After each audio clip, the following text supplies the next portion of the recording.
एजे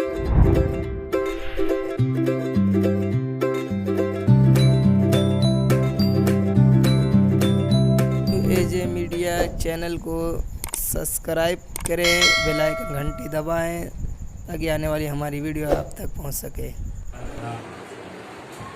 ईद के बाद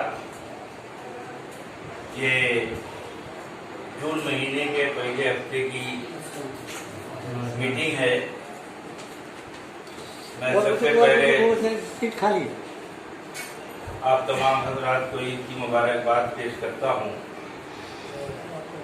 और आज 7 जून 2020 बरोज़ इत्तवार की मीटिंग। रमजान से पहले पूरी दुनिया में लॉकडाउन हुआ। कोरोना वायरस के बहरान का शिकार रहा पूरी दुनिया, जिसमें हमारा मुल्क भी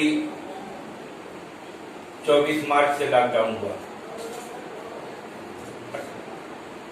21 दिन के लिए, जिसमें बहुत सारी योजनाएं मजदूरों और कमजोर लोगों के लिए, बड़ी बड़ी मिल फैक्ट्रियों के लिए केंद्र सरकार, राज्य सरकार की तरफ से आई। मगर अफसोस इस बात का रहा कि उसमें बुनकरों का कहीं कोई निशान नहीं आया, कोई हिस्सा नहीं आया। यहाँ तक कि अभी हाल ही में प्रधानमंत्री जी ने 20,000 करोड़ रुपया इसी कोरोना वायरस से मुतासिर पूरे हिंदुस्तान के लोगों को ऊपर उठाने के लिए दिया। उसमें भी बुनकरों का कोई हिस्सा नजर नहीं आया। इस सिलसिले में हमारी रमजान से पहले मार्च की मीटिंग, अप्रैल की मीटिंग हुई, महीने की जो हमेशा होती रही है। तो अप्रैल की मीटिंग में हमारे अरकान की मीटिंग में ये तय हुआ कि हम लोग बुनकर समुदाय से हैं। हम लोग फिलहाल जब 14 जून को लॉकडाउन खत्म हो, 14 जून नहीं बल्कि 14 मई लॉकडाउन खत्म होना था पहला, तो सबको मास्क लगाना जरूरी होगा। तो मास्क लगाने के लिए बुनकर यूनियन की तरफ से मास्क फ्री बांटने का तय हुआ। और कस्बे में जहां तक हमारी वसअत रही, हमारे अरकान ने खुद पहुंचाया और लोगों तक पहुंचा। यही एक बात तय हुई थी। लेकिन बीच में जब हमारा वो नहीं आया, कोई हमारे उत्थान के सिलसिले में बुनकरों के परेशानी को खत्म करने या उसको ऊपर उठाने के लिए, परेशानी से बचाने के लिए, तो इत्तेफाक से जमाअतुल उलमा हिंद के जनरल सेक्रेटरी महमूद मदनी साहब ने अपने सदर और सेक्रेटरी से बात किया था कि आपके इलाके में जो दुश्वारी हो उससे हमें आगाह कराया जाए।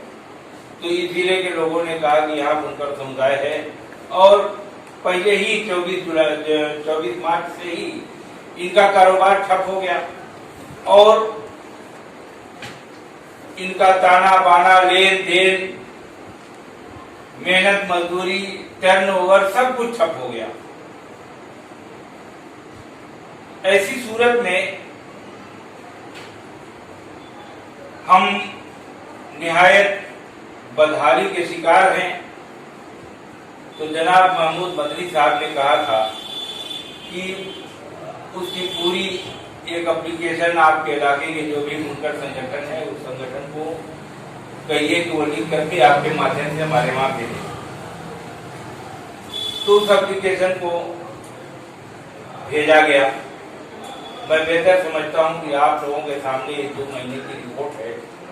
तो जो कार्रवाई हुई है, रमजान में तो कुछ नहीं हुआ, लेकिन जो हुआ है उसको आपके सामने पेश किया जाए।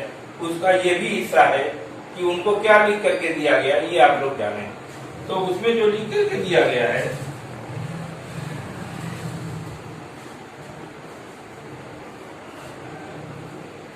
वो ये एप्लीकेशन में जो लिखा है मैं पढ़कर के सुना रहा हूँ कि प्रतीक्षा में माननीय मुख्यमंत्री जी उत्तर प्रदेश सरकार लखनऊ द्वारा महासचिव ऑल इंडिया जमीयत उलमा हिंद मान्यवर कोविड-19 में अचानक 24/3/2020 की रात्रि 12 बजे से पूरा देश लॉकडाउन कर दिया गया।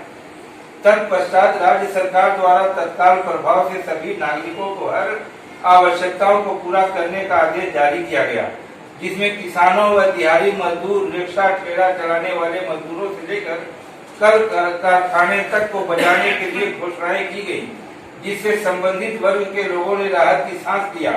परंतु इन घोषणाओं से वंचित रह गया वह मेहनत कर बुनकर मजदूर जो अपने अपने घरों में पावर लूम लगाकर उसी पर मेहनत मजदूरी करके इस महंगाई में किसी तरह अपने परिवार के भरण पोषण की व्यवस्था करता था।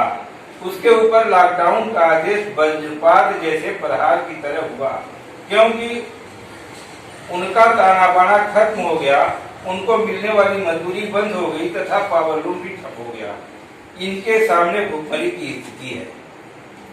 अतः आपसे अनुरोध है कि इस आपदा की घड़ी में बुनकर मजदूरों और बुनाई उद्योग से को जीवित रखने के लिए 6 माह तक अंत्योदय लाभार्थियों की तरह निःशुल्क राशन देने के साथ पावर लूम बुनकरों के पावर की बिल 6 माह की पूरी तरह माफ करने तथा विद्युत बिल 2006 के आदेश के अनुसार फिक्स रेट को बहाल रखने का आदेश देने की कृपा की जाए तथा कृत कार्रवाई से हमें भी अवगत कराने का खर्च करें।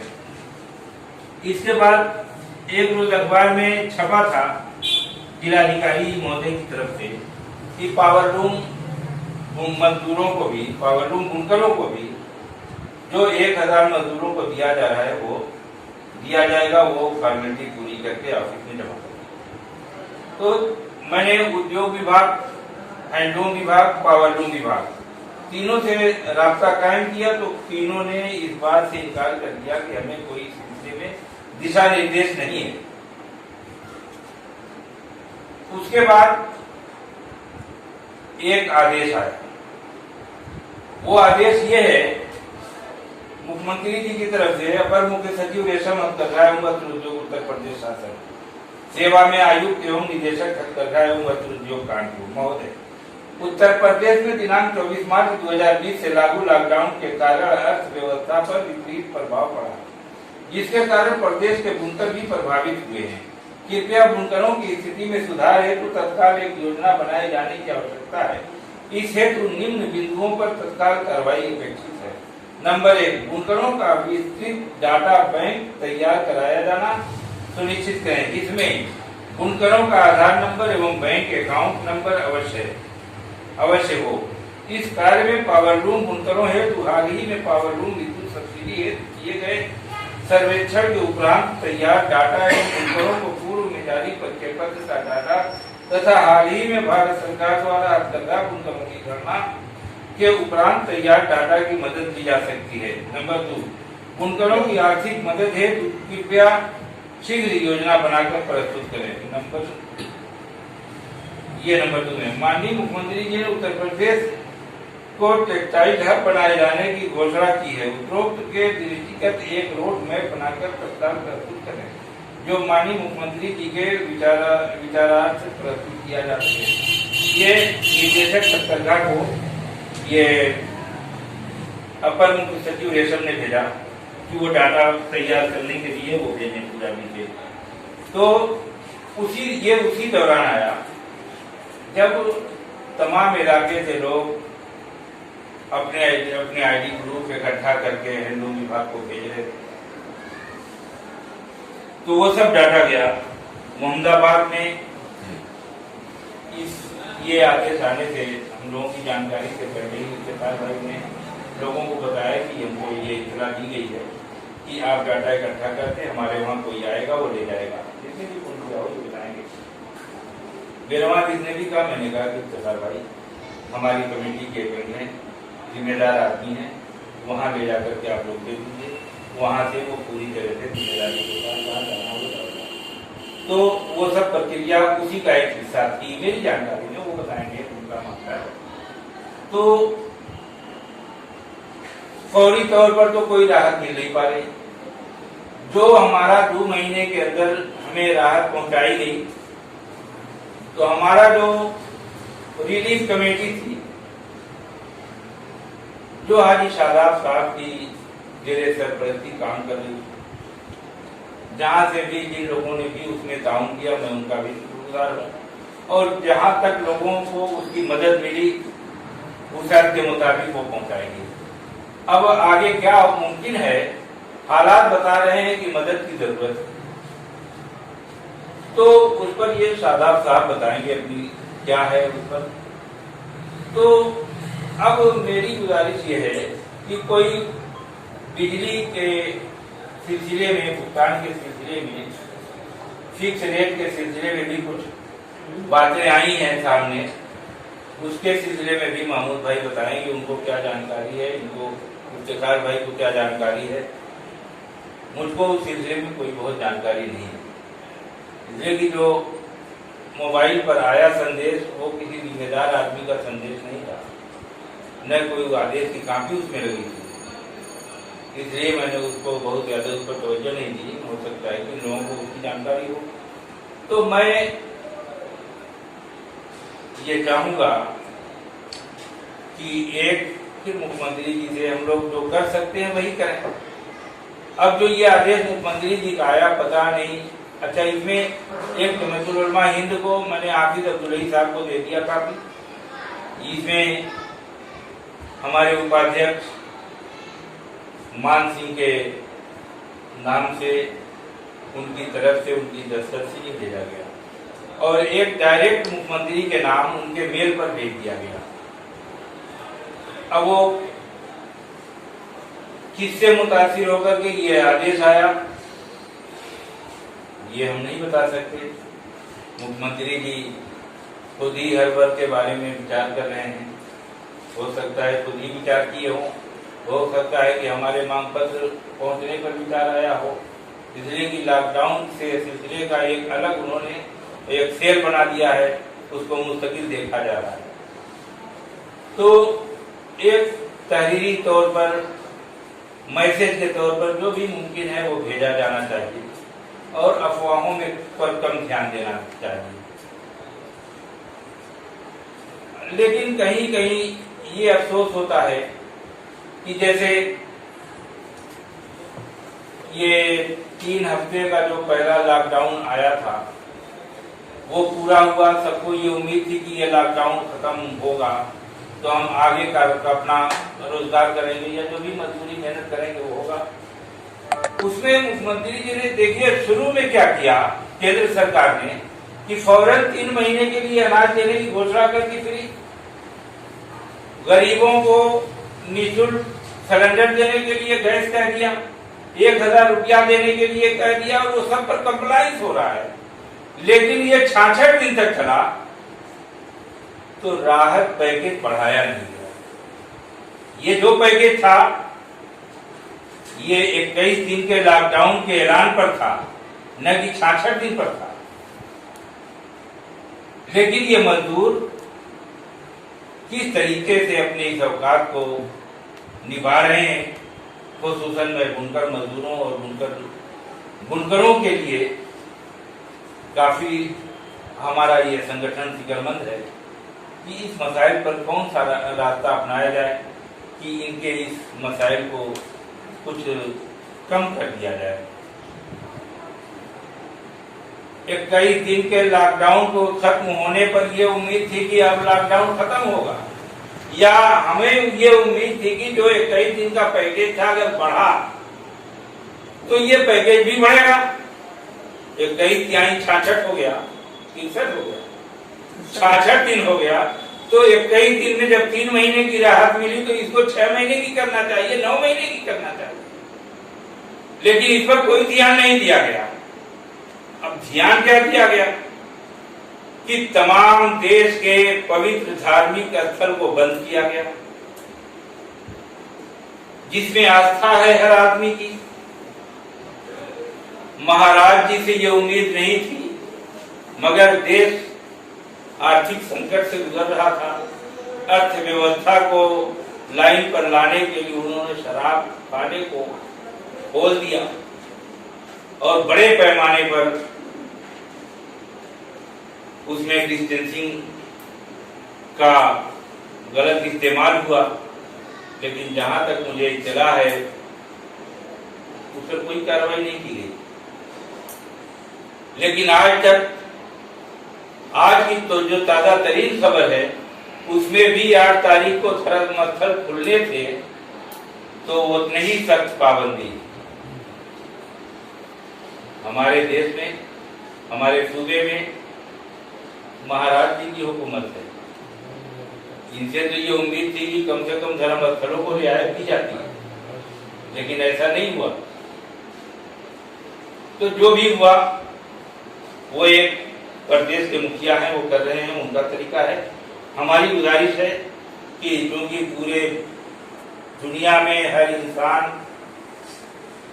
एक धार्मिक भावना से जुड़ा है, तो उनको इस किस्म की आज़ादी दी जाएगी, पाबंदी के साथ वो अपने अपने धर्म के मुताबिक दुआ करें कि अल्लाह ताला इस संकट से सबको निजात दे दे, इस बीमारी से देश और दुनिया को निजात दे दे, तो कम से कम इसका मौका मिले तब न।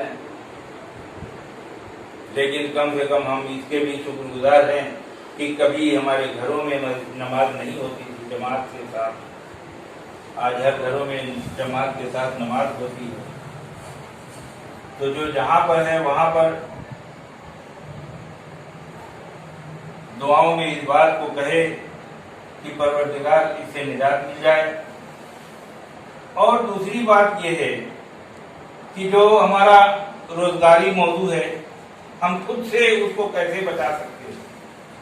तो मैंने पहले भी एक आध मौके पर यह तजवीज दिया था, इस तरह के संकट में हम अपने जो बड़े पूंजीपति लोग हैं, जिनके हम मजदूर होते हैं, उनसे ये गुजारिश करें कि वो अपने पावर लूम कारखाने बंद करके वो 1 लूम 2 लूम वालों का कारखाना चालू रखवाएं, ताकि अपनी कौम का एक परिवार जी सके। लेकिन कहीं कहीं ये देखा जा रहा है कि रो भी रहे हैं और जनरेटर से चलवा भी रहे हैं अपना कारखाना, और बानी वालों को न ताना दे रहे हैं, न बाना दे रहे हैं, न पैसा दे रहे हैं। कह रहे बड़ी परेशानी है तो आपका जनरेटर से चलेगा, आपके लिए माल मटेरियल है। आपकी कौम का जो 1 लूम चला करके अपने पूरे परिवार को किसी तरीके से जिंदा रख रहा है, उसके बारे में कम से कम आप अपने पास जो नई पूंजी है उसका इस्तेमाल करके अपनी कौम के हित के लिए।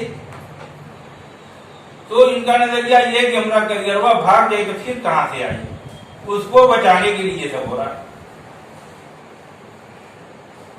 तो मेरी तजवीज है कि कम से कम उनको भी कोई एक प्रोग्राम बुला करके उन लोगों की मीटिंग करके अपने छोटे छोटे मजदूरों को। और दूसरी बात यह है कि हमारा कोटा चिक मोहम्मदाबाद का जो एक पर्सनल आइटम है, ये दुनिया में नहीं चल सकता।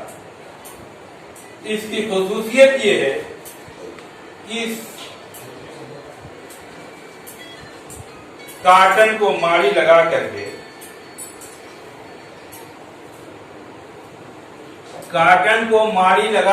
उसको सुखा करके उसका नारा भर करके अलग से रेशम और सूत को एक जगह करना मिल्क फैक्ट्री के बस की बात नहीं है। मैंने बड़ी बड़ी मिल्क फैक्ट्री को भी देखा है, बड़े बड़े उद्योग जगत को देखा है, उसके बस की बात नहीं। जो लोग कहते हैं कैथून इतना कामयाब नहीं जितना हमारा इलाका है। हम कोटा चिक को कुछ भी कर सकते हैं, लेकिन वो कुछ नहीं कर सकते, वो मार्केट का पेट नहीं भर सकते। हम अगर कंपटीशन न करें तो हम जितनी बुलंदी पर चाहें आज के दौर में जा सकते हैं, लेकिन हमारे वहां जो कंपटीशन करके एक दूसरे को डाउन करने की ये जो रिवायत चली आ रही है, जिससे हमारा मार्केट ऊपर नहीं उठ पा रहा है, इस पर भी कंट्रोल करने की जरूरत है। इसलिए कि ये हम एक महदूद दायरे में है और हम जिसे चाहें इसको कर सकते हैं। ये मोहम्मदाबाद और जहानागंज, इस पर जहानागंज भी मोहम्मदाबाद ही के ऊपर उसके साए में है, वो अकेले कुछ नहीं कर सकता। तो हम इस उद्योग को, कोटाचित को अपनी मुट्ठी में रख करके अपने सिस्टम के हिसाब से एक सिस्टमेटिक इसको आगे ले चलें और कोटा ठीक का कारोबार ठप नहीं हुआ है, वो रेंग रहा है। मैं ये नहीं कह रहा हूं कि बहुत तेज है, रेंग रहा है। इस उम्मीद पर भी मार्केट खुलेगी तो ये रुकेगा नहीं, ये अपनी पुख्ता चीज है। और जो मऊ का आइटम है, मऊ हमेशा जो है सूरज से टकराता है और वो ठंडा हो जाता है। लेकिन आज सूरत हाल ये है कि हमारे जिले के अलावा पूरे हिंदुस्तान में मजदूरों के बल पर उद्योग चल रहे हैं। सारे औद्योगिक इकाइयां बंद हैं मजदूरों की वजह से। सारे मजदूर घर आ गए हैं, उनको चालू होने में एक लंबा वक्त लगेगा, लेकिन हम तो अभी पाएंगे सूत्र सब अभी चालू कर देंगे जाकर के। तो हमको किसी से मुताजी नहीं है। लेकिन एक चीज की तरफ मेरा ध्यान जा रहा है कि अगर ये नहीं चलेगी मिल फैक्ट्रियां तो हमारा मटेरियल कहां से आएगा। इसलिए मटेरियल को ध्यान में रख करके हम अपने कारोबार को, अपने इलाके की जो मखसूस सनत है कोटा की, उसको कंपटीशन में नुकसान न होने दें और अपनी कौम के जो कमजोर मजदूर हैं उनसे काम लेकर के अपने इलाके को खुशहाली के रास्ते पर लाया जा सकता है। मैं इन्हीं अपनी तजवीज़ों के साथ अपनी बात खत्म कर रहा हूँ। मेरी बातों में जो कमी आई हो उस पर आप लोग भी जो कहना चाहेंगे कहेंगे। मैं इसके बाद चाहूँगा कि इस दरमियान में इफ्तिखार भाई ने भी बहुत काम किया है, वो भी अपने तासुर